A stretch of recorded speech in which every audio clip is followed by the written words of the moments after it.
What's up guys, Mr. Bazy here, and today I'm going to bring you a commentary generally discussing more about the different variations of maps that are actually out right now in week 2. So we've played with them for a couple of days, and I have to say, I was originally skeptical. I was worried that 343 was going to use these maps as excuses, that the changes weren't going to be very significant, but I have to kind of recount my statements a bit because they are the same. I'm not going to say they're not, but they play very differently, and I would kind of be a hypocrite if I said that they weren't different because of my example before with Call of Duty Ghost, where the map completely changed, the angles changed, the way you had to play the map changed, and it does change. Okay, it does change.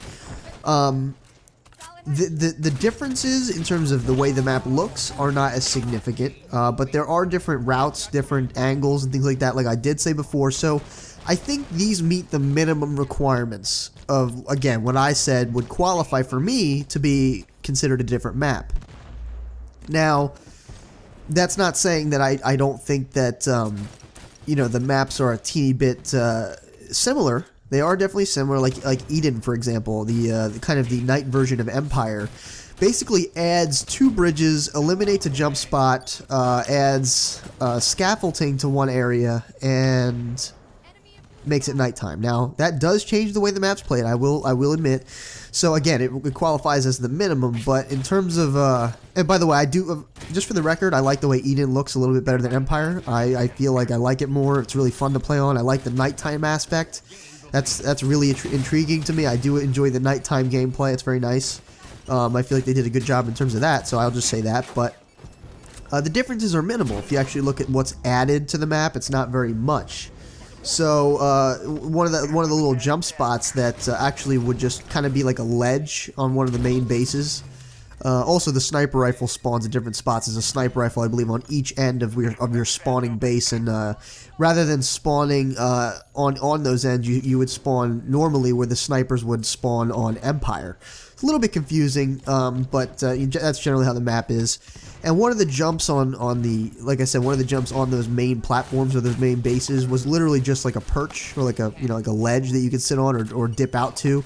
I believe actually in the other video when I had a sniper, you saw me like thrust out over into that little divot there, and play, you know, and get away from an enemy that way. But they basically just extend that and make it sort of a staircase and a bridge. So like I said, they just kind of add like a bridge, a scaffolding, and something else. So it really doesn't change too much about the map. And again, it does qualify for the minimums in terms of, as far as I'm concerned.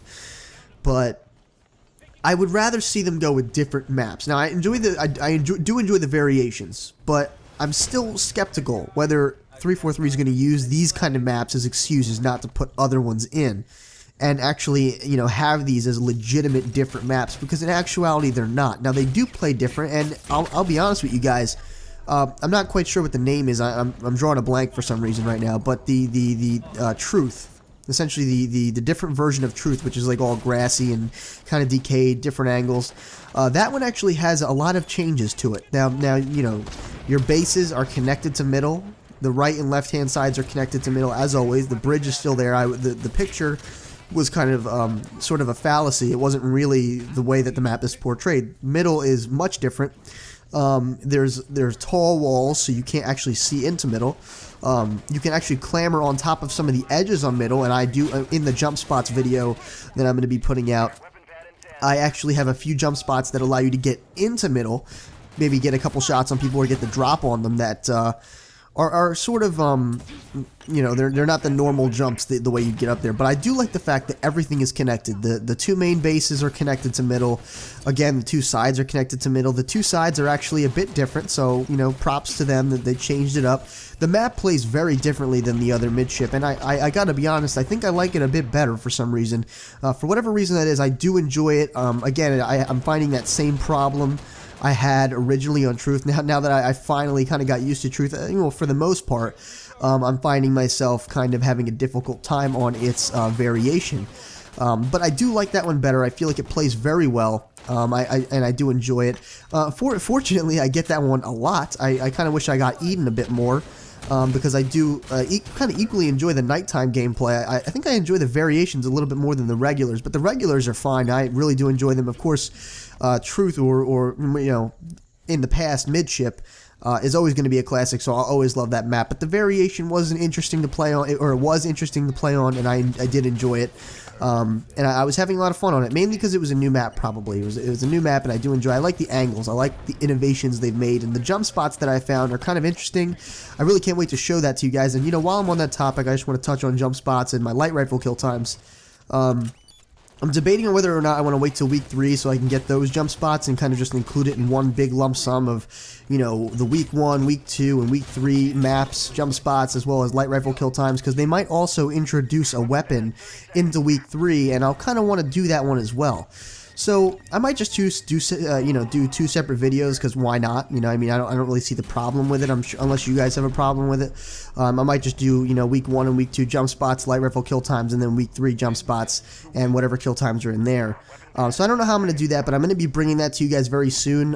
If I do decide to just do it all in one, you'll probably see it sometime in the early week 3 to mid week 3, that kind of date range, so I can have time to assemble all those jump spots, because that will kind of be an accumulation of all my clips that I'll have to go through, find these jump spots and things like that. I'll also be bringing you guys probably a better, you know, how to get better part 2 at Halo 5, and particularly Halo 2, or I'm sorry, well, you know, any Halo, not just Halo 2, but Halo 5, how to get better at Halo 5, and how to get better at Halo in general, using these different angles, utilizing these different jump spots, you know, knowing when to use them and how to maneuver the angles and things like that. But that'll be in a separate video. I just kind of wanted to give you an update on that and what's going to be happening with that. So that's kind of up to my discretion, or whether or not you guys think I should do it in one lump sum.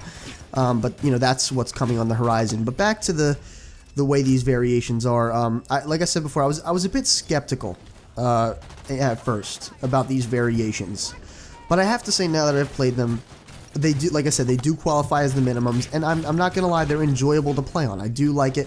However, I don't want this to be something, you know, if anyone's gonna see this, if by some miracle 343 sees this, I don't want this to be like a, you know, okay, you're fine, these variations qualify. They don't. I still think there should be different maps. Like I said before, you know, 10 maps or 12 maps starting out would be fantastic, and then if you want to do your variations on top of that, go crazy. I would even be happy with like 9 maps or something, but I don't think they should go with like 6 or 7 maps and then have these variations and call it a day, and then, you know, include DLC later on for that stuff. I just don't think that's the way to go about it. I think a lot of people will get bored very quickly, and in terms of the community as Halo, you know, I applaud what they're doing with the control system. You know, they're starting out as the default with very Call of Duty similar controls. I think that's a good move, because a lot of people that want to come over from Call of Duty are going to feel very at home right away. They're going to feel nice right away, especially all of these weapons having a scope-in feature, the assault rifle, the SMG, guns that are generally regarded, I wouldn't say as noob weapons, but weapons that people that don't play Halo, let's just, you know, be sympathetic towards those people for a moment.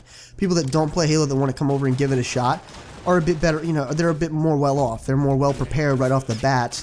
They don't have to change their settings or anything like that. They feel more at home right away. And because Halo is you know, the community is still there. The community that is there is quite strong and is a good community, but, you know, we have to admit here, Call of Duty is pretty darn big, and there's a reason for that, you know what I mean? But I think that, you know, people coming over, they need to feel at home, and good job 343 for implementing those kinds of things. You know, because all of our, you know, default control schemes, bumper jumper, everything that we've known is still there. It's just that, you know, default for the newer players is there as well. So that's a good implementation. Something my brother, who I guess came from Call of Duty previously, was enjoying. That was the, you know, the way he worded it was it worked better. It was more seamless, and I suppose that, you know, is his opinion, because he was more used to, you know, LT for aim in, and so, you know, if it makes it smoother for him, then they've done a good job. But again, back to the maps, I keep kind of straying away. I don't think they should use that as an excuse. I don't think that they should only have those kind of maps. Like I said, if people are coming over from other games, they're going to get bored quite quickly with only having, you know, 6 or 7 different maps and then having a bunch of different variations of those maps, although I will say the different variations are good. you know, I'm not knocking the variations. They're very good. I enjoyed playing on them. They were immensely fun. And in terms of, you know, me playing them for a whole week, you know, aside from the other ones, I don't mind it. But if you're talking endgame and the game's out and everything, who knows when the first DLC is going to be. And if they keep following this, it's going to be like 1 or 2 maps with like 2 or 3 variations of those. So that's something to consider. And honestly, if in week 3... They have these exact same 2 maps with another, yet again, variation to them, I'm gonna have to throw out some negative comments, because that's just not acceptable in my eyes. You know what I mean? Having basically 3 different, 3 of the same map in different variations is that would essentially be used as an excuse, and there's no reason to expect that they won't do that for the full game. So hopefully that's not the way it turns out. But I wanted to give my 2 cents here, guys. If you have any different opinions, or if you have any ideas or anything like that, please post them in the comments. I'd love to hear what you have to say. I'll respond to all these comments, because again, it's just that stimulation and things like that that really help the community grow. Maybe, stir some ideas up in the community. You never know where that's going to take us, to be perfectly honest. So don't be afraid. Drop down in the comments what you think about all this stuff. Rate the video what you think it deserved. And again, if you'd like to become a Sage in Training, make sure you subscribe today for videos like this one. Again, that jump spots and the how to get better at Halo 2 or Halo 5 Part 2 is coming really soon, as well as my Let's Plays. If you haven't checked those out, you can do so. There's going to be some at the end of the video. You can click on and check them out yourself. But so you can subscribe for those guys. This has been Mr. Basie, your favorite Sage, and as always, I'll see you in the next video.